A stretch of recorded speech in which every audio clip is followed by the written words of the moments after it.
Welcome back, brave souls, to another chilling episode on our channel. Tonight, we take a journey deep into the misty forests, crumbling towns, and forgotten corners of Oregon, a state shrouded in ancient mystery and restless spirits. That you've heard of the infamous Shanghai tunnels and the spectral tales of Pittock Mansion. But what if I told you there are more haunted places hidden in the wild heart of Oregon, waiting to pull you into their dark histories? Turn down the lights, settle into your seat, and get ready, because once you hear these stories, you might think twice before exploring Oregon after dark. The forgotten depths of Crescent Mine, nestled in the rugged wilderness of eastern Oregon, where the jagged peaks of the Blue Mountains meet the sprawling sagebrush plains, lies the town of Sumter, a place steeped in history and whispered legends. Once a bustling hub during the gold rush era of the late 19th century, Sumter now stands as a ghostly relic of its former self, its streets quiet save for the occasional tourist or history enthusiast drawn to its storied past. Among the many remnants of this bygone era is the Crescent Mine, a labyrinthine network of tunnels carved deep into the earth, rumored to hold secrets that have never seen the light of day. The mine's origins trace back to the 1860s, when prospectors first flocked to the region in search of fortune. The discovery of rich gold deposits transformed Sumter into a boomtown almost overnight. Saloons, boarding houses, and general stores sprang up like wildfire, catering to the influx of miners who braved the harsh conditions in pursuit of wealth.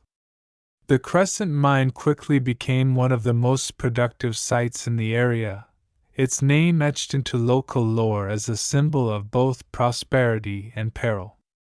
Stories abound of the immense riches extracted from its depths, but also of the dangers that lurked within: collapses, toxic gases, and mysterious disappearances that left families searching for answers that were never found. As the decades passed and the gold veins dwindled, the mine fell into disuse, its entrances sealed off and largely forgotten by all but a few.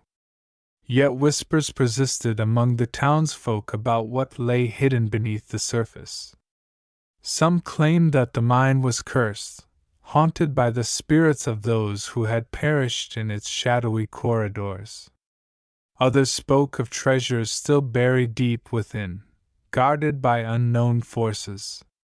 These tales, though dismissed by many as mere superstition, added an air of intrigue that kept the Crescent Mine alive in the collective imagination of Sumter's residents. Today, the mine remains a silent sentinel of the past, its rusting timbers and crumbling shafts standing as testaments to a time when dreams of gold burned brighter than the sun. For those who dare to venture near, it is a place where history and mystery intertwine, where the echoes of pickaxes and the faint glimmer of lanterns seem to linger just beyond the reach of reality. It is here, in the heart of this forsaken landscape, that our story begins, a tale of ambition, danger, and the unyielding pull of the unknown. A new chapter unfolds. It was a crisp autumn morning when Alex Carter, a seasoned geologist with a penchant for uncovering the mysteries of the earth, arrived in Sumter. His journey had been long and arduous, driven by a mix of curiosity and professional ambition.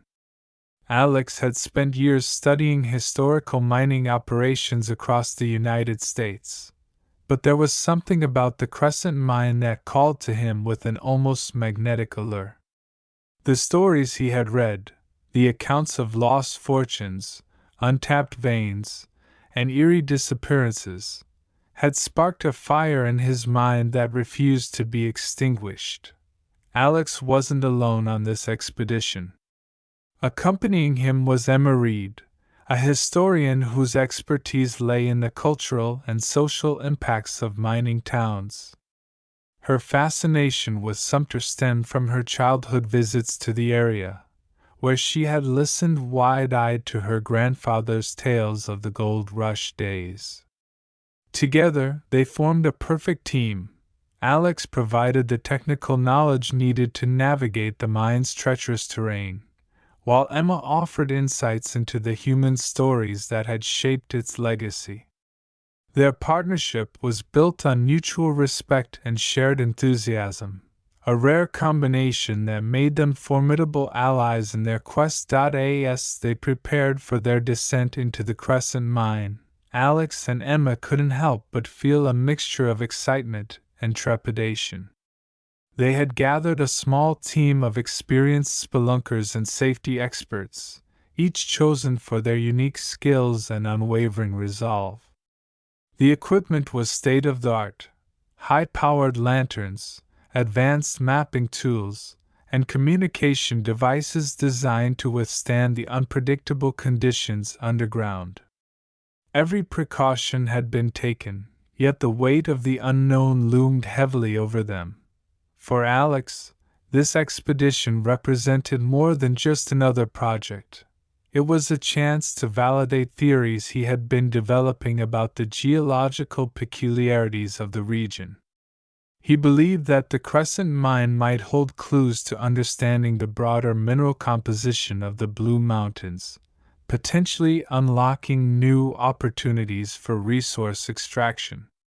For Emma, the stakes were equally high.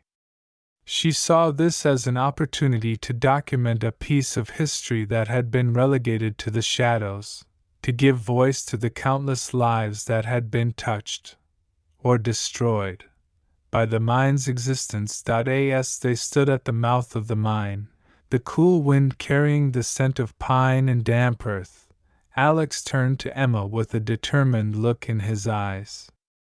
"Ready to find out what's down there?" he asked, his voice steady despite the adrenaline coursing through his veins. Emma nodded, her own excitement tempered by a sense of reverence for the place they were about to enter. With a final check of their gear, they stepped into the darkness, leaving behind the world above and venturing into the depths of the Crescent Mine, a place where history, mystery, and science converged in ways no one could have anticipated. Into the abyss the air grew colder and heavier with every step deeper into the Crescent Mine, the walls closing in around the team as they descended further into the earth. The beam of their lanterns danced across the rough-hewn rock, revealing jagged veins of quartz and traces of rusted iron supports that groaned under the weight of the mountain above. The sound of dripping water echoed eerily in the confined space, a constant reminder of the mine's age and the relentless passage of time. Each footfall stirred clouds of fine dust, which hung suspended in the stagnant air like spectral motes.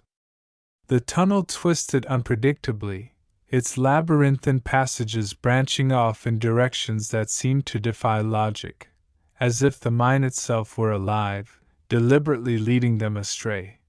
Emma paused frequently to examine markings etched into the walls, symbols carved by miners long ago, some faded nearly beyond recognition. She ran her fingers over the grooves, feeling the texture of history beneath her fingertips. "These aren't just random scratches," she murmured to Alex, her voice barely audible over the creaking timbers. "They're warnings, or maps. Maybe both." Alex nodded, his attention divided between her observations and the readings on his handheld scanner. The device emitted a soft hum, its screen flickering with data that hinted at irregularities in the rock composition ahead. But it wasn't just the physical challenges that tested the team. It was the oppressive atmosphere. The deeper they ventured, the more palpable the sense of isolation became. Conversations dwindled to terse exchanges, each word swallowed by the suffocating silence that followed. The weight of the earth pressing down on them was almost tangible, a psychological burden that gnawed at their resolve. Even the most experienced members of the group began to glance over their shoulders, their instincts screaming that they were being watched. Then came the first sign that something was amiss. As they rounded a particularly narrow bend, Alex's scanner emitted a sharp, discordant beep. He frowned, adjusting the settings, but the anomaly persisted. "There's something here," he said, his voice tight. "A void, or maybe a cavity.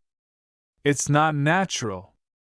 Before anyone could respond, a low rumble reverberated through the tunnel, sending a cascade of loose gravel tumbling from the ceiling. The team froze, their lanterns swaying wildly as they scanned the darkness for the source of the disturbance. "Was that an earthquake?" one of the spelunkers asked, his voice trembling. "No," Alex replied after a moment, his gaze fixed on the scanner. "It's localized. Whatever it is, it's close." Emma's eyes darted to the walls, her historian's mind racing through the accounts she had read. Legends of the mine spoke of collapses caused by unstable ground, but there was something else, something more sinister. "We need to mark this spot," she said, pulling a canister of fluorescent spray paint from her pack. "If we have to retreat, we'll know where to start again." As she marked the wall, a sudden gust of wind swept through the tunnel, extinguishing several lanterns and plunging the group into near darkness. Panic rippled through the team, but Alex's calm voice cut through the chaos. "Stay together. We've got backups. Light them up." One by one, the spare lanterns were ignited, casting flickering halos of light that did little to dispel the growing unease. The incident left them shaken, but it also galvanized their determination. They pressed on, navigating the increasingly unstable terrain with heightened caution. Yet the anomalies continued. Patches of the tunnel floor felt unnaturally warm to the touch, and faint metallic scents wafted through the air, defying explanation. At one point, Emma swore she heard whispers carried on the breeze, soft, indistinct murmurs that seemed to come from nowhere and everywhere at once. When she mentioned it, the others exchanged uneasy glances but said nothing. No one wanted to acknowledge the possibility that they weren't alone. By the time they reached what appeared to be a dead end, a massive wall of rock streaked with veins of glittering pyrite, the tension was almost unbearable. Alex knelt to examine the base of the obstruction, running his hands over the uneven surface. "This isn't natural either," he muttered. "It's been reinforced. Someone, or something, didn't want us to go any further." Emma crouched beside him, her breath catching as she noticed faint engravings along the edges of the wall. They were unlike anything she'd seen before, symbols that didn't match any known mining or indigenous markings. "These weren't made by miners," she whispered, her voice tinged with awe and dread. "They're older. Much older." Before they could delve deeper into the mystery, a second tremor shook the tunnel, stronger this time. Dust rained down from above, and the sound of shifting rock filled the air. The team scrambled back, their lanterns casting chaotic shadows as they retreated to safer ground. For now, the wall would remain an enigma, an impenetrable barrier guarding secrets that refused to be uncovered. As they regrouped, the weight of their discoveries, and the dangers they had narrowly escaped, settled heavily upon them. The Crescent Mine was no ordinary excavation site. It was a place where the boundaries between the known and the unknowable blurred, where every step forward brought them closer to truths that perhaps no one was meant to find. Whispers beneath the earth. The team huddled in the dim glow of their lanterns, their faces etched with a mix of exhaustion and unease. The wall of ancient symbols stood before them like a silent sentinel, its presence both forbidding and irresistible. Emma traced the carvings with her flashlight, her breath shallow as she studied their intricate patterns. "These aren't random designs," she murmured, her voice trembling with a mix of excitement and dread. "They're deliberate. Symbols like these often carry meaning, warnings, rituals, or even prayers. But I've never seen anything quite like them." Alex crouched beside her, his scanner buzzing faintly as it analyzed the mineral composition of the rock. "Whatever they are, they're old," he said, his tone measured but tinged with urgency. "Centuries old, maybe even older. And look at this." He pointed to faint discolorations around the edges of the carvings, where the rock appeared to have been subjected to extreme heat or pressure. "It's like someone, or something, used force to seal this section off. This wasn't just abandoned, it was deliberately closed." As they debated the implications, the air around them seemed to grow heavier, charged with an energy that prickled against their skin. Emma straightened abruptly, her flashlight beam darting toward the shadows beyond the wall. "Did you hear that?" she whispered, her voice barely audible. Alex frowned, tilting his head. "Hear what?" "There's something moving," she insisted, her gaze locked on the darkness. The others exchanged wary glances, their own flashlights scanning the perimeter. For a moment, the tunnel was eerily silent, the only sound the faint drip of water echoing from somewhere far above. Then, without warning, a low, guttural sound reverberated through the chamber, a sound that defied description, part growl and part whisper, as though the very earth itself were speaking. The team froze, their lanterns quivering in their hands. "What the hell was that?" one of the spelunkers hissed, his voice cracking with fear. "I don't know," Alex admitted, his grip tightening on the scanner. "But it's coming from behind the wall." Emma's mind raced, piecing together fragments of the stories she had read about the mine. Tales of strange noises, of miners vanishing without a trace, of a curse that drove men mad. She had always dismissed them as folklore, exaggerated accounts born of fear and isolation. But now, standing in the suffocating darkness, she wasn't so sure. "Maybe it's not just a wall," she said quietly, her words barely audible over the pounding of her heart. "Maybe it's a door." The suggestion hung in the air, heavy with implication. If the wall was indeed a door, then what, or who, was on the other side? The thought sent a chill down her spine, but curiosity burned within her, an insatiable need to understand. She glanced at Alex, who mirrored her conflicted expression. They both knew the risks of proceeding, but the allure of discovery was intoxicating. "We need to figure out how to open it," Alex said finally, his voice steady despite the tension radiating from his body. "But carefully. Whatever's back there, it doesn't want us to see it." Emma nodded, her historian's instincts overriding her fear. She knelt again, examining the symbols with renewed focus. "These carvings, they might be a key," she said, her voice gaining confidence. "If we can decipher them, we might be able to trigger whatever mechanism seals this section off." As she spoke, the low growl returned, louder this time, accompanied by a faint vibration that rattled the lanterns in their hands. The team instinctively backed away, their eyes wide with alarm. "We're waking it up," Emma whispered, her voice laced with dread. "Whatever it is, it knows we're here."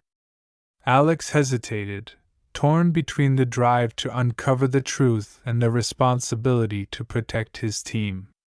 "We can't stay here," he said finally, his decision firm. "Let's document everything we can, then fall back to a safer location. We'll regroup and decide our next move." Reluctantly, the team complied, snapping photos and recording measurements as quickly as possible. But as they packed up their equipment, Emma couldn't shake the feeling that they were being watched. She glanced over her shoulder one last time, her flashlight beam catching something, a fleeting movement in the shadows, too quick to identify. Her blood ran cold, but before she could call out, the team was already retreating, their footsteps echoing into the abyss. The Crescent Mine had revealed its first secret, but it was clear that it held many more, and not all of them were willing to remain hidden. A descent into chaos. The retreat from the wall of symbols was anything but orderly. As the team hurried back through the twisting tunnels, the air seemed to grow thicker, the oppressive weight of the mine pressing down on them with every step. Lanterns cast jittery halos of light that barely pierced the suffocating darkness, and the faint metallic tang in the air grew sharper, almost acrid. The low growling sound that had plagued them earlier now seemed to follow them, reverberating through the walls as if the mine itself were alive and angry. Each echo felt closer, more deliberate, as though it were herding them deeper into its labyrinthine depths. Emma stumbled, her boot catching on a jagged rock, and Alex caught her arm just in time to keep her from falling. "Are you okay?" he asked, his voice tense but controlled. She nodded, though her face was pale, her eyes darting nervously toward the shadows. "I'm fine," she said, though her voice betrayed her unease. "But we're not alone down here. Whatever that noise is, it's getting closer." Her words sent a ripple of panic through the group. One of the spelunkers, a wiry man named Greg, gripped his flashlight tightly, his knuckles white. "We need to get out of here," he muttered, his voice trembling. "Now." But his urgency was met with resistance from another member of the team, a burly engineer named Marcus, who had been skeptical of the supernatural elements since the start. "We're not running from a sound," Marcus snapped, his jaw clenched. "It's just the wind or some kind of structural shift. Keep your heads on straight." The argument escalated quickly, the stress of their situation fraying tempers. "You think this is all just rocks and physics?" Emma shot back, her voice rising. "That noise isn't natural, and neither are the symbols on that wall. If you don't believe me, fine, but don't drag the rest of us down because you're too stubborn to admit you're scared." Marcus opened his mouth to retort, but before he could speak, a deafening crack split the air.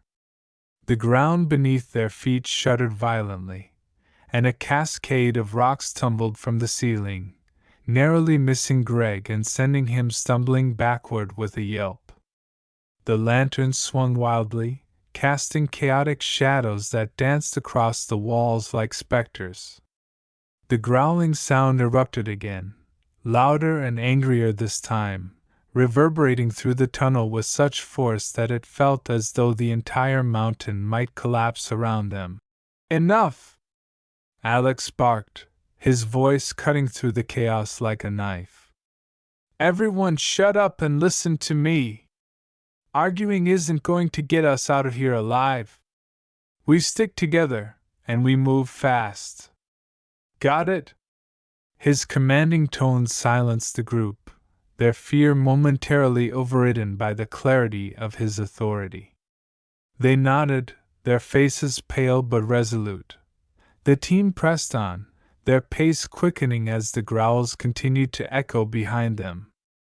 The tunnel narrowed further, forcing them to walk single file, their lanterns casting long, distorted shadows that seemed to writhe unnaturally against the walls.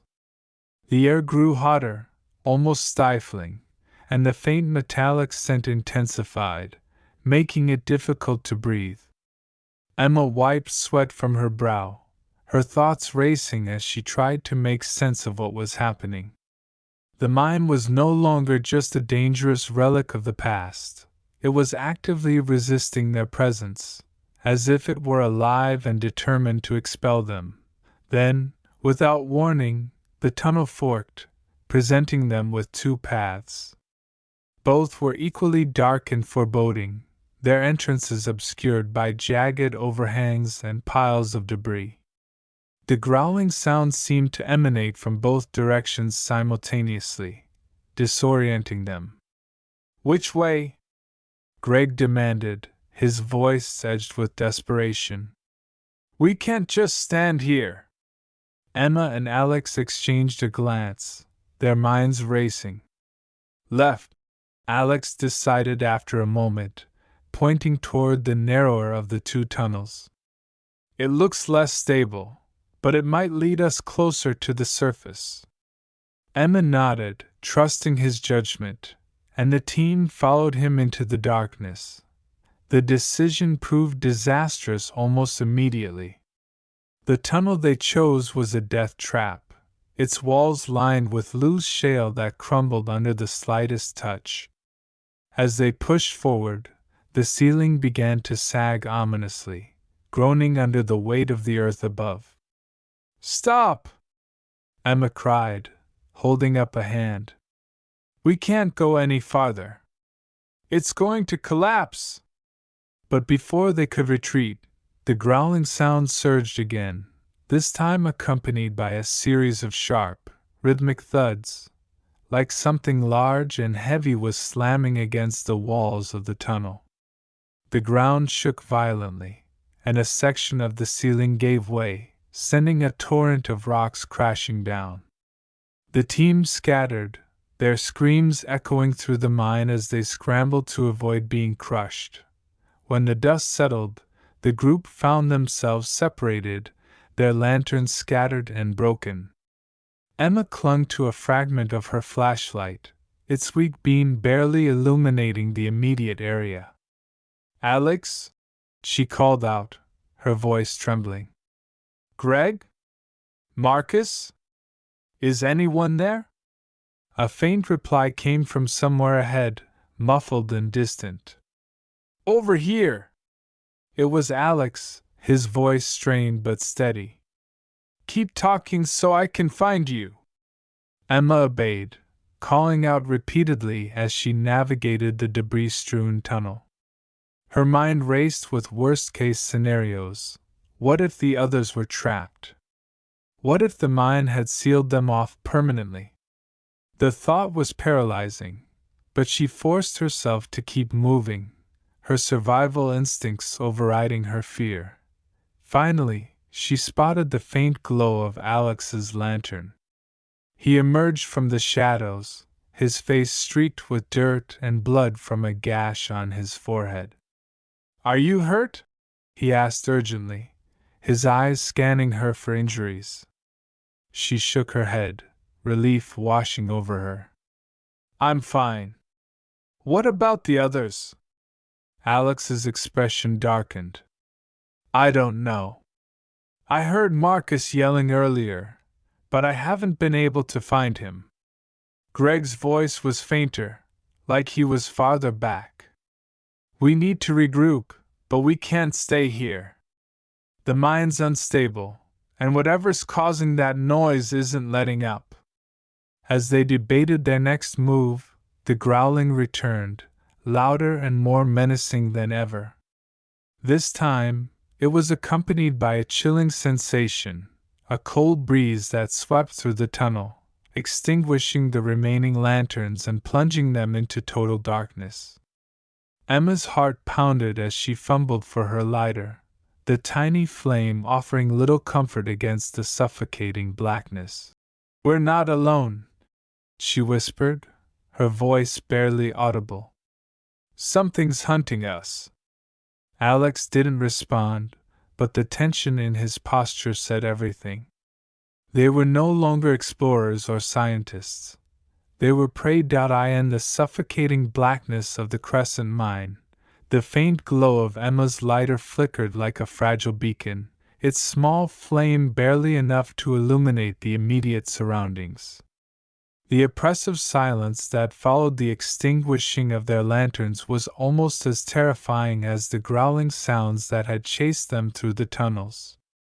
Emma's breath hitched as she stared into the darkness, her mind racing with fragmented thoughts of what, or who, might be lurking just beyond the reach of the light. Beside her, Alex stood rigid, his eyes straining to pierce the void. Neither dared to speak, their shared fear palpable in the stale air. Then, without warning, the ground beneath their feet trembled again, and a deep, resonant hum filled the tunnel, not the growl they had heard before, but something different, almost melodic. The vibration traveled through the soles of their boots, resonating in their chests like a heartbeat. Emma's grip tightened on the lighter, her knuckles white. "What is that?" she whispered, her voice cracking under the strain of terror. "It's alive," Alex murmured, his tone layered with disbelief and awe. "The mine itself, it's reacting to us." Before Emma could respond, the hum crescendoed into a piercing, crystalline note that seemed to reverberate through every molecule of the air. The walls of the tunnel shimmered faintly, as though lit from within by an unseen source. Patterns began to emerge, swirling, geometric shapes that pulsed with an inner light, reminiscent of the symbols they had seen on the sealed wall. Emma's eyes widened as she realized the markings were identical to the ones they had documented earlier, but now they were alive, shifting and glowing with an otherworldly energy. "This isn't possible," she breathed, her voice trembling. "These symbols, they're not just carvings.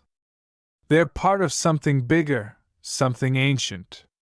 Alex nodded, his scientific training struggling to process what he was witnessing. "It's like the mine is a conduit," he said slowly, his gaze fixed on the glowing patterns. "An interface between this world and something else."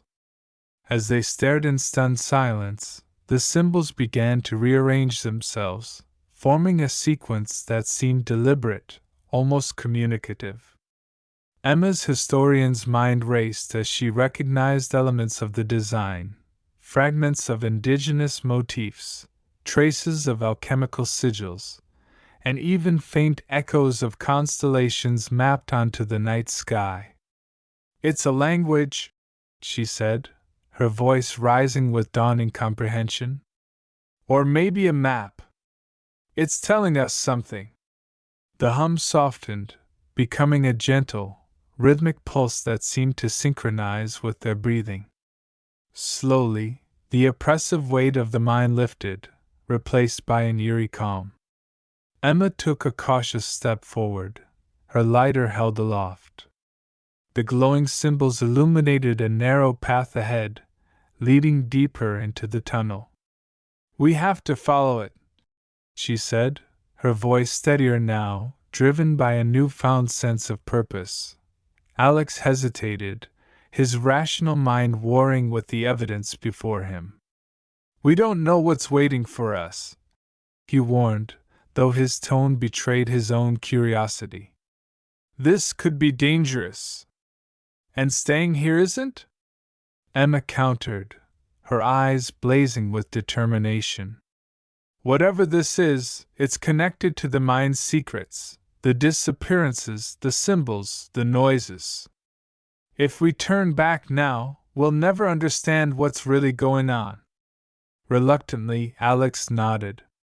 Together, they stepped onto the glowing path, their footsteps echoing softly as the symbols illuminated their way. The tunnels seemed to stretch endlessly, the walls pulsing with the same rhythmic light. As they walked, fragments of memories began to surface in Emma's mind, visions of miners' faces, their expressions twisted with fear and awe, chanting words she couldn't understand. She stumbled, clutching her head as the images overwhelmed her. "Emma!" Alex grabbed her arm, steadying her. "Are you okay?" I think I'm seeing things," she said, her voice shaky. "Memories, maybe, of the people who came before us. They knew about this. They tried to warn us." Alex frowned, his gaze darting toward the walls. "If that's true, then this place isn't just a mine. It's a repository of knowledge, or maybe even a gateway." The revelation sent a shiver down Emma's spine. A gateway to what? Before Alex could answer, the path ahead opened into a vast cavern, its ceiling lost in shadow. The glowing symbols covered every surface, their light pooling in the center of the chamber to reveal a massive stone pedestal. Resting atop it was an object that defied description, a shard of crystal-like material, translucent yet iridescent, pulsing with the same rhythmic energy as the symbols. The air around it shimmered, distorting their vision as if the laws of physics themselves were bending. "That's it," Emma whispered, her voice filled with awe. "That's what's been drawing us here." Alex stepped closer, his scanner buzzing erratically. "It's emitting some kind of energy signature," he said, his voice tinged with wonder. "I've never seen anything like it." As they approached, the growling sound returned, louder and more intense than ever. Shadows coalesced around the edges of the cavern, taking on humanoid forms that loomed menacingly. Emma's breath caught as she realized what they were facing, not predators, but guardians. The mine had been protecting its secret for centuries, and now it was testing them.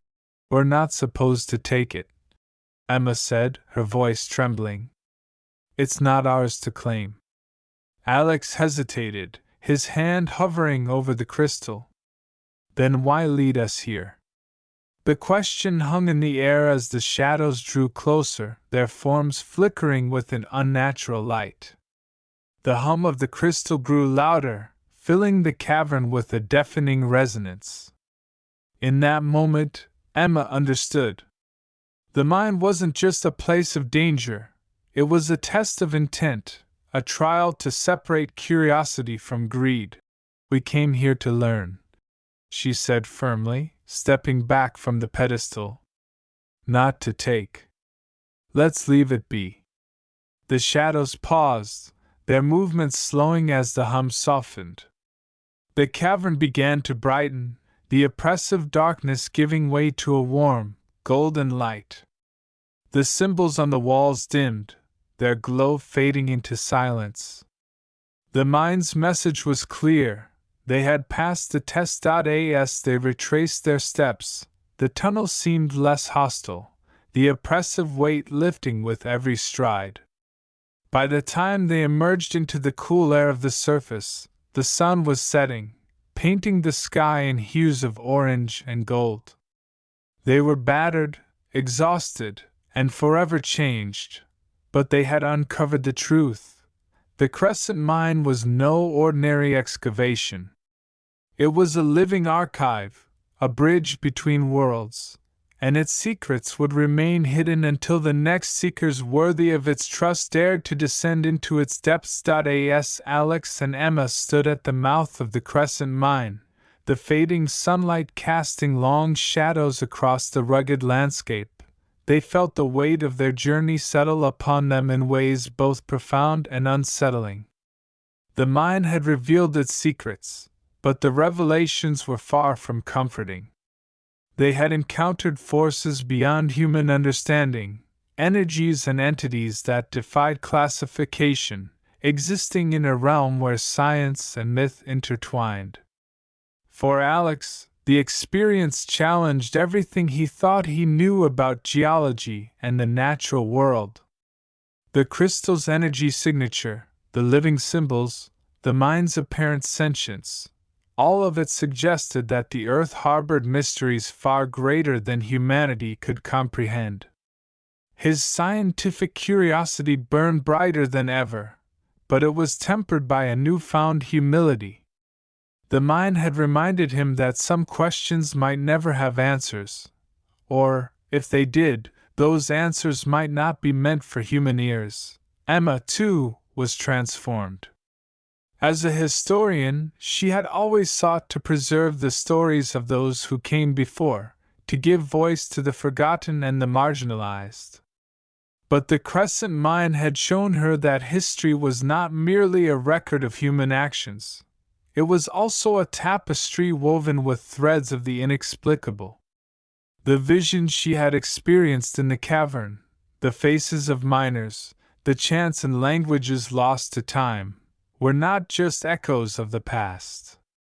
They were warnings, messages left behind by those who had glimpsed the mine's truth and lived to tell of it.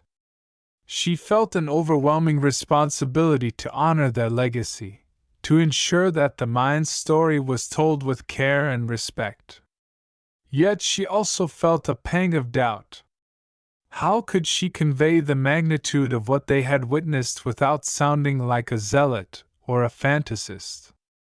The line between fact and fiction had blurred irreparably in the depths of the mine, and she wasn't sure where to draw it anymore.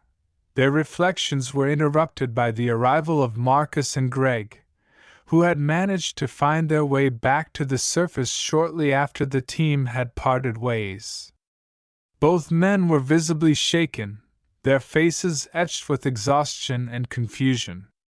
Marcus bore the brunt of the mine's wrath, a deep gash on his arm and a limp that suggested he had narrowly avoided worse. Greg, though physically unscathed, was quieter than usual, his usual bravado replaced by a haunted look in his eyes. "We heard the noise," Marcus said gruffly, breaking the silence. "Sounded like the whole damn mountain was collapsing. Thought we'd lost you too." Alex and Emma exchanged a glance, their expressions unreadable. "We're fine," Alex replied, his tone measured. "But we need to talk about what happened down there." The four of them gathered around a makeshift campfire, the warmth of the flames a stark contrast to the cold reality of their ordeal. As Alex recounted the events in the cavern, the glowing symbols, the crystal, the shadowy guardians, he watched the others closely, gauging their reactions. Marcus listened with a furrowed brow, his skepticism warring with the undeniable evidence of their harrowing experience. Greg, on the other hand, seemed almost relieved, as though Alex's account confirmed what he had suspected but feared to articulate. When Alex finished, the fire crackled softly, the silence heavy with unspoken thoughts. "What do we do now?" Greg asked finally, his voice barely above a whisper. "Do we tell anyone?" Emma sighed, staring into the flames. "That's the question, isn't it? Who would believe us? And even if they did, what would they do with that knowledge? The mine isn't just a relic, it's alive, in a way. It has its own rules, its own intentions. We can't treat it like a resource to be exploited." Marcus rubbed his temples, clearly struggling to reconcile his pragmatic worldview with the surreal nature of their discovery. "So what, then? We just pretend none of this happened? Walk away and forget about it?" "No," Alex said firmly. "We document it. Carefully. Respectfully. The mind deserves that much. But we also need to protect it. Whatever's down there, it's not ours to take. Not now, maybe not ever." Emma nodded, her resolve hardening. "We tell the story, But we do it responsibly. We focus on the history, the human element, the miners, the families, the town of Sumter. That's something tangible, something people can connect with. The rest. She trailed off, her gaze drifting toward the darkened entrance of the mine. The rest stays between us. The group sat in contemplative silence, the enormity of their decision settling over them like a shroud.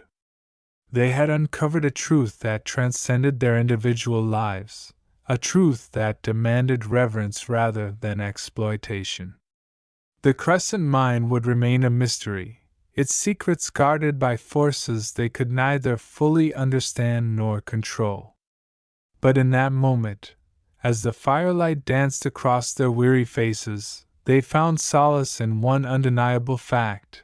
They had faced the unknown and emerged changed, carrying with them not just the weight of what they had seen, but the responsibility to honor it.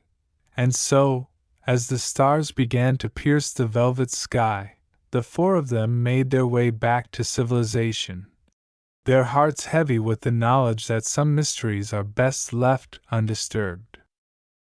The heart of Old Town in the shadowy corners of Portland's Old Town Chinatown district, where cobblestone streets whispered secrets to those who cared to listen, stood a relic from another era. The White Eagle Saloon, with its weathered brick facade and faded neon sign that flickered like an old man's heartbeat, had been a cornerstone of the neighborhood for over a century. It wasn't just a bar, it was a time capsule, a sanctuary for dreamers, drifters, and storytellers. Built in 1905 during the height of Portland's lumber boom, the saloon was originally known as White Eagle Hall. Back then, it served as a boarding house for weary loggers and sailors, men who came seeking fortune or escape but often found neither. Over time, the upstairs rooms transformed into something more notorious, a brothel whose reputation spread far beyond the city limits. Locals spoke in hushed tones about the women who worked there, their names becoming legends among sailors and travelers alike. By the mid-20th century, the building had fallen into disrepair, mirroring the decline of the surrounding area. But even as businesses closed and crime rates soared, the White Eagle remained open, a stubborn beacon against the tide of decay. Its patrons were no longer loggers or sailors but artists, musicians, and outcasts drawn by the promise of cheap beer and good company.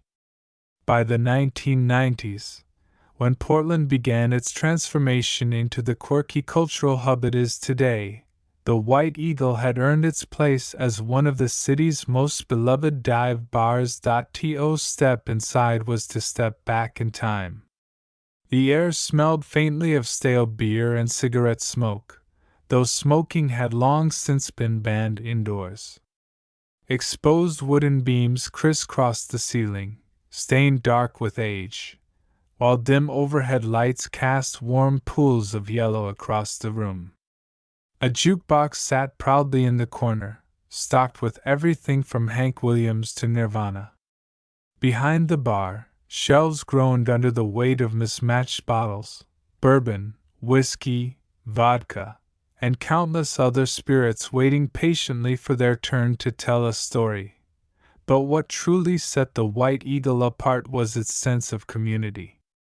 Here, regulars weren't just customers, they were family. Bartenders knew your name, your drink order, and sometimes your deepest fears. Strangers struck up conversations easily, united by the shared understanding that life outside these walls could be harsh and unforgiving. For many, the White Eagle wasn't just a place to grab a drink, it was a refuge, a home away from home. And yet, beneath the surface of this welcoming atmosphere lay whispers of something darker. Ghost stories swirled around the saloon like mist rolling off the Willamette River. Some claimed to have seen shadowy figures lingering in the upstairs hallway, remnants of the brothel days. Others swore they heard footsteps echoing through empty rooms late at night. Whether these tales were true or merely urban legend didn't matter. They added to the mystique, drawing curious visitors eager to experience the strange allure of the White Eagle. For all its quirks and contradictions, the White Eagle Saloon was alive, not just in the literal sense, but in the way it pulsed with energy, history, and humanity. It was a testament to resilience, a reminder that some things endure despite the passage of time. And on any given night, if you listen closely enough, you might catch a glimpse of why this unassuming little bar continued to hold such a powerful grip on the hearts of those who dared to walk through its doors. The regulars, every great bar has its cast of characters, and the White Eagle Saloon was no exception. These were the people who gave the place its soul, weaving their lives together in a tapestry of camaraderie, conflict, and quiet understanding. They came from all walks of life, bound not by blood but by circumstance, or perhaps fate. First, there was Maggie O'Connor, the bartender with fiery red hair and an even fierier personality. Maggie had been pouring drinks at the White Eagle for nearly 2 decades, ever since she dropped out of art school and decided her canvas would be the faces of strangers instead of blank sheets of paper.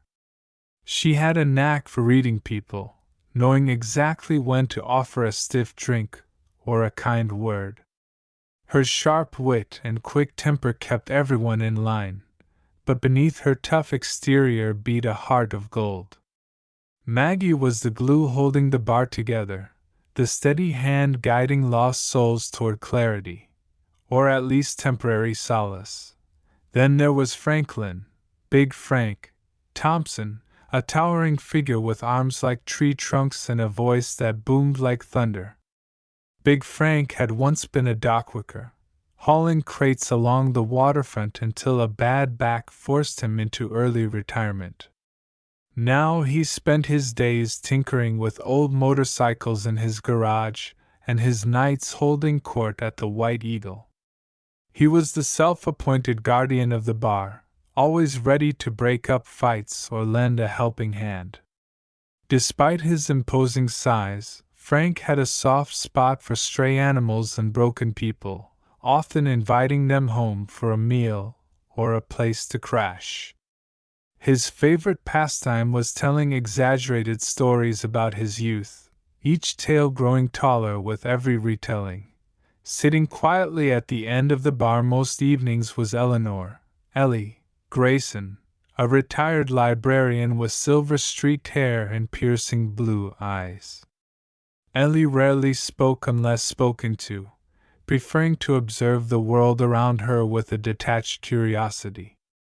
She carried a leather-bound notebook wherever she went, jotting down snippets of conversation or random thoughts that struck her fancy. Rumor had it she was working on a novel based on the lives of the bar's patrons, though no one had ever seen so much as a page. Ellie's presence was comforting, a reminder that silence could be just as meaningful as words. Among the younger crowd was Samira Patel, a freelance graphic designer who split her time between Portland and Los Angeles. Samira had stumbled upon the White Eagle during a road trip years ago and returned every chance she got, drawn by the authenticity she found lacking in LA's sleek rooftop bars. With her bold fashion choices and infectious laugh, she brought a spark of energy to the group. Samira was also the unofficial photographer of the bar, capturing candid moments on her vintage Polaroid camera and taping them to the wall behind the counter. Over time, these photos became a visual diary of the White Eagle's ever-evolving family. And finally, there was Tommy T-Bone Rivers, a blues guitarist whose raspy voice and soulful melodies could bring even the hardest cynic to tears. Tommy played gigs at the White Eagle twice a week, setting up his amp in the corner and letting his music wash over the room like a balm. His songs were raw and honest, filled with tales of love lost, dreams deferred, and redemption sought. Though he never talked much about his past, it was clear he'd lived a hard life, his callous fingers and weary eyes telling stories his lips refused to share. These five formed the core of the White Eagle's inner circle, though dozens more drifted in and out depending on the night. There was Carlos, the bike messenger who stopped by after his shift to unwind with a cold beer. Rachel, the grad student writing her dissertation on postmodern literature. And Pete, the conspiracy theorist who insisted aliens were responsible for everything wrong with the world. Each person added their own unique thread to the fabric of the bar, creating a rich mosaic of human experience. Their interactions were as varied as they were predictable. Maggie and Big Frank often teased each other mercilessly, their banter masking a deep mutual respect. Ellie sometimes joined Tommy for impromptu jam sessions, her gentle piano accompaniment adding depth to his gritty vocals. Samira loved egging Pete on with outrageous theories of her own, delighting in watching him spiral into increasingly elaborate explanations. And then there were quieter moments. Big Frank sharing a plate of ribs with someone down on their luck, Ellie slipping a $20 bill into Maggie's tip jar without anyone noticing, Tommy teaching Samira how to play a simple chord progression on his guitar. It was this delicate balance of personalities that made the White Eagle special. No matter what chaos unfolded outside its walls, within the bar reigned a fragile harmony. People came seeking connection, whether consciously or not, and somehow, they always found it here. The regulars weren't just friends, they were anchors, tethering each other to reality when the world threatened to spin out of control. As the hours ticked by and the crowd thinned, the dynamics shifted subtly. Late-night conversations grew more intimate, barriers lowered, truths revealed.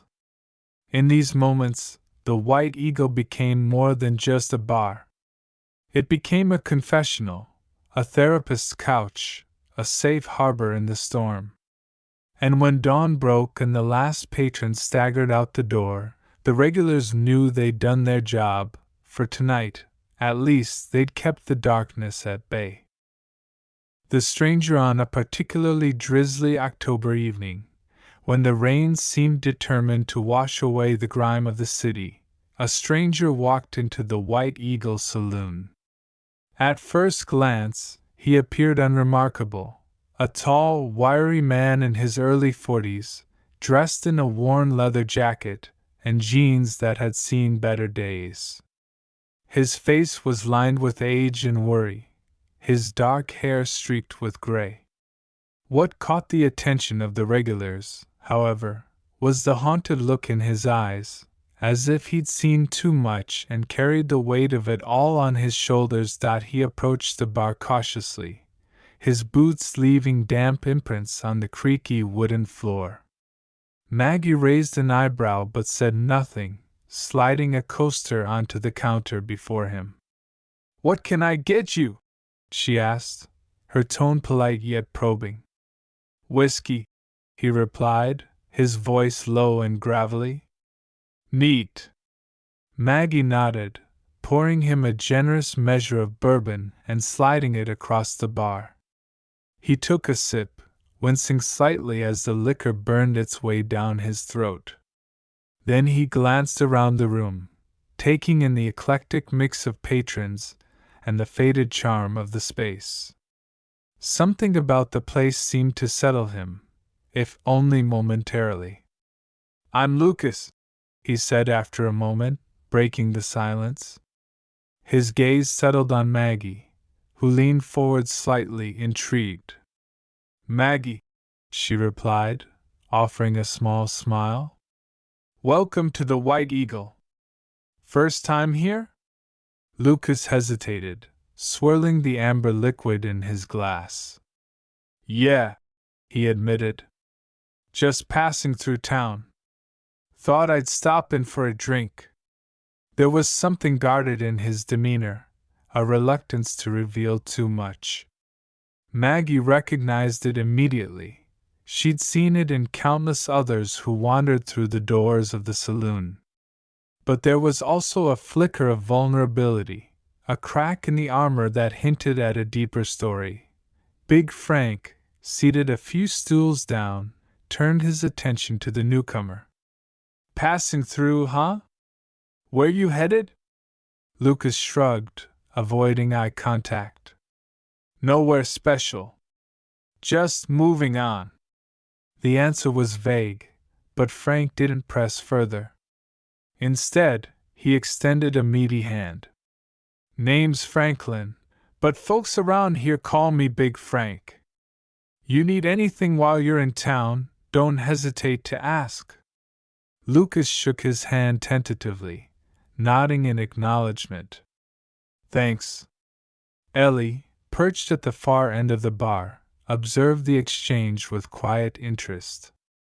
She scribbled something in her notebook, her pen moving swiftly across the page. Samira, meanwhile, snapped a quick Polaroid of Lucas, catching him mid-sip. When she held it up for him to see, he chuckled nervously. You mind if I take your picture? She asked, flashing a bright smile. We do that here. Kind of a tradition. Lucas studied the photo, surprised to find himself captured in such stark detail. Sure, he muttered. Why not? As the night wore on, Lucas gradually loosened up, engaging in sporadic conversation with the regulars. He mentioned being from Chicago but offered little else about his background. Tommy, sensing the man's weariness, launched into a soulful rendition of Stormy Monday, his voice resonating through the room. Lucas closed his eyes, letting the music wash over him, and for a fleeting moment, the tension in his posture eased. Later, when the crowd thinned and the jukebox fell silent, Maggie slid another whiskey in front of him. You running from something, Lucas? She asked softly, her tone devoid of judgment. He sighed, running a hand through his damp hair. Maybe, he admitted. Or maybe I'm just tired of running. Maggie nodded knowingly. This place has seen its fair share of runaways. Whatever it is, you're safe here. For tonight, anyway. Lucas looked at her, gratitude flickering in his eyes. Thanks, he said simply. I needed to hear that. And so, the stranger stayed, his presence rippling through the fabric of the bar like a stone tossed into still water. Little did anyone know, his arrival would mark the beginning of a chain of events that would change the White Eagle and its inhabitants forever. Secrets unveiled the next morning dawned gray and dreary, mirroring the mood inside the White Eagle saloon. Lucas hadn't left after closing time. Instead, he'd accepted Big Frank's offer of a spare cot in the storage room upstairs. It wasn't luxury by any means, but it was shelter, and for now, that was enough. As the first rays of light filtered through the grimy windows, Lucas found himself sitting alone at the bar, nursing a cup of coffee brewed by Maggie. The caffeine did little to ease the heaviness in his chest. Maggie joined him, wiping down the counter with practiced efficiency. You okay? She asked, her green eyes sharp and assessing. Lucas hesitated, staring into the murky depths of his mug. Not really, he admitted. But I will be. She didn't push, knowing instinctively that prying wouldn't help. Instead, she slid a slice of toast smeared with butter across the bar. Eat something. You look like you haven't in a while. He managed a weak smile, picking at the bread. Thanks. You're good at this, aren't you? At what? Taking care of people. Maggie shrugged, leaning against the counter. It's part of the job. Around here, we don't just serve drinks, we listen. Sometimes that's all someone needs. Her words lingered in the air, heavy with meaning. Lucas nodded slowly, as if considering them. Then, after a long pause, he spoke again. I guess I should start at the beginning. Maggie straightened, sensing the gravity of the moment. Take your time. He exhaled deeply, rubbing his temples. My name's Lucas Drake. I used to work for a private security firm in Chicago. High-paying gig, corporate clients, the works. But about 6 months ago, I got roped into something messy. Turns out, one of our clients was laundering money through shell companies, using us to cover their tracks. When I found out, I tried to blow the whistle. Bad idea. Maggie's brow furrowed. What happened? They shut me down fast. Fired me, blacklisted me, made sure I couldn't get another job in the industry. Then things got worse. Someone started following me, parked outside my apartment, called my phone late at night. I didn't recognize the number, but I knew who it was. One night they broke in. Trashed the place, left me a message. He pulled out his wallet, extracting a crumpled piece of paper. On it was scrawled a single sentence: Stop digging, or you'll disappear. Maggie's breath caught in her throat. Jesus, Lucas. I packed a bag and left that night. He continued, his voice barely above a whisper. Been moving ever since. Every time I think I've shaken them, they show up again. I don't know how they're tracking me, but they are. The silence that followed was suffocating. Maggie absorbed his words, her mind racing. Why come here? She asked finally. Of all places? He shrugged. No reason. Just instinct. Felt like somewhere I could blend in, stay under the radar for a bit. She nodded thoughtfully. Well, you picked the right spot. This place has seen plenty of trouble, but it's got a way of protecting the people who need it. Before either of them could say more, the front door creaked open. Big Frank entered, shaking rainwater from his coat. Morning, he greeted cheerfully, then paused, noticing the tension in the room. Everything all right? Lucas glanced at Maggie, who gave him a subtle nod of encouragement. Actually, he said, standing up, there's something I need to tell everyone. Words spread quickly among the regulars. By noon, the entire crew, Ellie, Samira, Tommy, and even Pete, had gathered in the bar, curiosity etched on their faces. Lucas recounted his story once more, his voice steadier this time but no less urgent. When he finished, the room fell silent, the weight of his words sinking in. You're in danger, Ellie said softly, breaking the quiet. It wasn't a question. Lucas nodded. Yeah. And I'm putting all of you in danger too, just by being here. No, Big Frank interjected firmly. You're not running us off that easy. If someone's coming after you, they'll have to go through us first. Samira nodded emphatically. Exactly. We've got your back, Lucas. Even Pete chimed in, albeit reluctantly. Aliens probably already know everything anyway, so what's the harm? Despite the levity, the sentiment was clear. Lucas wasn't alone anymore. The White Eagle Saloon had adopted him, flaws and all, just as it had done for countless others before him. But the reprieve was short-lived. That evening, as the sun dipped below the horizon, a black sedan rolled to a stop outside the bar. Two men in dark suits stepped out, their movements deliberate and calculated. Through the window, Lucas spotted them immediately, his blood running cold. "They're here," he whispered. Maggie grabbed a baseball bat from behind the bar, her expression fierce. "Let's show them what happens when you mess with the White Eagle."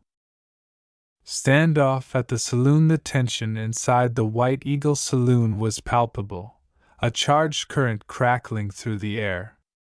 Outside, the two men in dark suits loitered near their sedan, scanning the street with practiced indifference.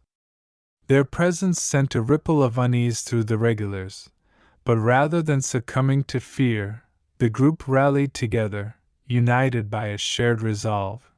Maggie, armed with the baseball bat, positioned herself near the entrance, her fiery red hair practically glowing under the dim lights. "If they try anything," she said, her voice low but steely, "we're ready." Big Frank cracked his knuckles, his massive frame casting a shadow over the room. "They won't know what hit 'em."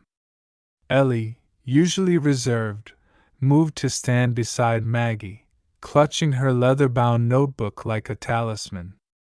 "I'll document everything," she murmured. "If things go south, we'll need proof." Samira, meanwhile, fiddled with her Polaroid camera, snapping photos of the men through the window. "Smile for the camera, creeps," she muttered under her breath, her bravado masking her nerves. Tommy adjusted his guitar strap, ready to use it as both a weapon and an instrument of distraction. "Let's hope it doesn't come to that," he said, though his clenched jaw suggested otherwise. Pete, predictably, muttered something about government conspiracies and alien surveillance, but even he seemed unusually subdued, his wide eyes fixed on the ominous figures outside. Lucas stood near the center of the room, torn between gratitude and guilt. "You shouldn't have to do this," he said, his voice tinged with regret. "This is my fight, not yours." Maggie shot him a sharp look. "That's not how it works here. You're part of this family now, Lucas. Family sticks together." Her words bolstered him, giving him strength he hadn't felt in months. He nodded, gripping the edge of the pool table for support. "All right. Let's do this." The decision was made. If the men attempted to enter, they would face resistance. But first, they needed a plan. Ellie suggested barricading the door, while Big Frank proposed confronting them directly to buy time. After a brief debate, they settled on a compromise. Maggie and Big Frank would stay visible near the entrance, acting as a deterrent, while the others prepared makeshift defenses in case the situation escalated. As the minutes ticked by, the standoff grew increasingly tense. The two men outside exchanged glances, clearly aware they were being watched. Finally, one of them approached the door, rapping sharply on the glass. Maggie stepped forward, opening it just wide enough to glare at him. "What do you want?" she demanded, her tone icy. The man smirked, unfazed by her hostility. "We're looking for someone," he said smoothly. "A man named Lucas Drake. Seen him around?" Maggie crossed her arms, blocking the doorway. "Never heard of him." The man's smile faltered slightly, replaced by a harder edge. "That's funny. Because we have reason to believe he's here. Inside." "Then you're mistaken," Maggie shot back. "This is a public establishment. Anyone can walk in, But not everyone gets to stay. Behind her, Big Frank stepped into view, his towering frame intimidating even the most hardened individuals.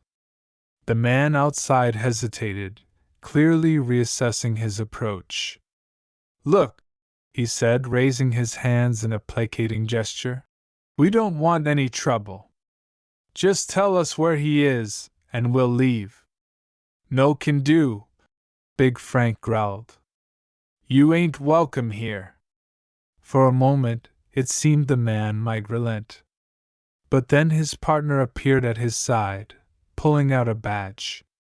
"Federal agents," he announced, his voice carrying authority. "Step aside, or we'll make this official." The declaration sent a chill through the room. Federal agents? Lucas paled, realizing the stakes had just risen dramatically. Maggie, however, remained defiant. "You don't scare us," she said, her voice unwavering.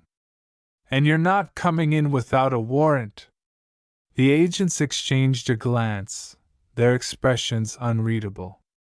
Then, without another word, they retreated to their car, slamming the doors shut with finality. The engine roared to life, and the sedan sped off into the rainy night. For several seconds, the group stood frozen, adrenaline coursing through their veins. Finally, Maggie let out a shaky breath, lowering the baseball bat. "Well," she said dryly, "that was fun." Laughter erupted, nervous but genuine, as the tension began to dissipate. Yet beneath the relief lay an unspoken understanding: this wasn't over. The agents would return, likely with reinforcements. The White Eagle Saloon had bought itself some time, but not much. Lucas approached Maggie, his gratitude evident. "Thank you," he said, his voice thick with emotion. "All of you.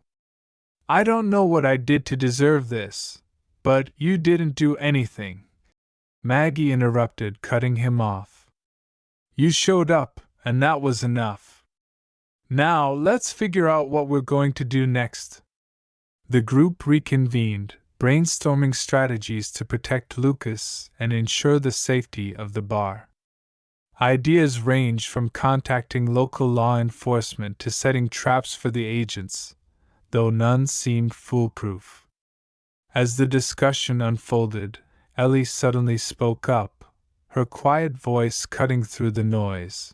"There's another option," she said, holding up her notebook. "We expose them." "How?" Tommy asked, skeptical. Ellie flipped open the notebook, revealing pages of notes and sketches. "I've been documenting everything, every detail Lucas told us, every move those men made outside. If we compile it, add Samira's photos and whatever else we can gather, we might be able to build a case strong enough to turn the tables on them." The idea sparked hope, igniting a flurry of activity. Samira rifled through her collection of Polaroids, selecting the clearest images of the agents. Tommy volunteered to write a song detailing the events, hoping to draw attention to their cause. Meanwhile, Big Frank and Pete scoured the internet for information on the security firm Lucas had worked for, determined to uncover dirt that could be used against them. As the hours passed, the White Eagle transformed into a makeshift command center, its patrons working tirelessly to defend their home and their new friend. For the first time in weeks, Lucas felt a glimmer of hope. Surrounded by these unlikely allies, he realized he wasn't fighting alone anymore. Whatever happened next, they would face it together. Shadows and redemption. The days that followed were a blur of activity, sleepless nights, and mounting anticipation. The White Eagle Saloon became a fortress of sorts, its walls adorned with evidence boards covered in photographs, handwritten notes, and newspaper clippings. Ellie's meticulous documentation formed the backbone of their strategy, while Samira's artistic flair lent the project a sense of urgency and purpose. Even Pete contributed, albeit unintentionally, by uncovering obscure legal loopholes that might aid their cause.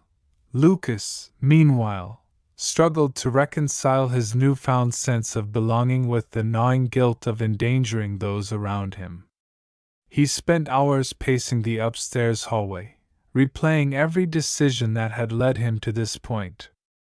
The weight of responsibility pressed heavily on his shoulders, but the unwavering support of his friends kept him grounded. "You're not alone in this," Maggie reminded him repeatedly, her words a lifeline in moments of doubt. Their efforts culminated one fateful evening when a journalist named Clara Hayes arrived at the bar. Recommended by a mutual acquaintance, Clara specialized in investigative reporting and had agreed to meet with them under the condition of anonymity. She was a petite woman with sharp eyes and an even sharper mind, her notebook perpetually poised for action. Over a round of beers, and tea for Clara, the group presented their findings. Ellie walked her through the timeline of events, pointing out key details and inconsistencies in the agent's behavior. Samira handed over her Polaroids, each image annotated with timestamps and observations. Tommy performed an impromptu rendition of his protest song, earning a rare smile from the otherwise stoic reporter. Clara listened intently, asking pointed questions and occasionally jotting down notes. When the presentation concluded, she leaned back in her chair, tapping her pen against the edge of the table. "This is explosive stuff," she said finally. "If half of what you've shown me checks out, it could blow this whole operation wide open." Relief washed over the group, tempered by cautious optimism. "So you'll help us?" Lucas asked, his voice trembling slightly. Clara nodded. "I'll verify your claims, cross-reference sources, and dig deeper into the company you worked for. But I need your cooperation and patience. This isn't going to happen overnight." Agreement rippled through the room, accompanied by a collective sigh of relief. For the first time in months, Lucas allowed himself to imagine a future free from fear. The road ahead would be fraught with challenges, but the solidarity of the White Eagle family gave him strength. As the weeks passed, Clara's investigation gained traction. Her articles, published under pseudonyms and carefully vetted to protect the identities of her sources, began appearing in reputable outlets. Public outrage grew as details of corruption and coercion emerged, prompting calls for accountability and reform. The agents who had visited the bar disappeared from sight, presumably recalled by higher-ups scrambling to contain the fallout. One crisp November morning, Lucas received a letter confirming that the charges against him had been dropped. More importantly, the illegal activities of his former employer were being investigated by federal authorities. Justice, though slow-moving, was finally within reach. That night, the White Eagle hosted a celebration unlike any other. The jukebox blared classic rock hits, and the air buzzed with laughter and cheers. Lucas stood at the center of it all, raising a glass to toast his friends. "To the White Eagle," he declared, his voice thick with emotion. "And to all of you, for believing in me when I didn't believe in myself." Tears glistened in Maggie's eyes as she hugged him tightly. "You belong here, Lucas. Always remember that." In the weeks that followed, Lucas decided to stay in Portland, finding work as a handyman and renting a small apartment nearby. He became a fixture at the bar, joining the ranks of its beloved regulars. The experience had changed him, stripping away layers of cynicism and replacing them with a renewed faith in humanity. As for the White Eagle Saloon, it endured, as it always had. Its walls bore witness to countless stories of struggle and triumph, loss and redemption. It was more than just a bar, it was a sanctuary, a testament to the power of community and the resilience of the human spirit. And so, life went on. The neon sign flickered above the entrance, casting a warm glow over the rain-soaked streets. Inside, the jukebox played on, its melodies weaving together the past, present, and future of the White Eagle. For those lucky enough to find their way through its doors, it remained a place where anything was possible, a beacon of hope in an. Oregon is a land of beauty, mystery, and deep-rooted history, but beneath the stunning landscapes and cozy towns lies something much older, something restless, something hungry for attention. Whether it's the spectral miners of the Crescent Mine, the sobbing ghost of Rose at the White Eagle Saloon, or the witches of Malheur Butte, one thing is clear: in Oregon, the past is never truly gone. It lingers. It waits. And sometimes, it follows you home. Thank you for daring to join me tonight. If you enjoyed these haunting tales, don't forget to like, comment, and subscribe for more chilling stories from the darkest corners of the world. Until next time, stay safe. And whatever you do, don't look behind you.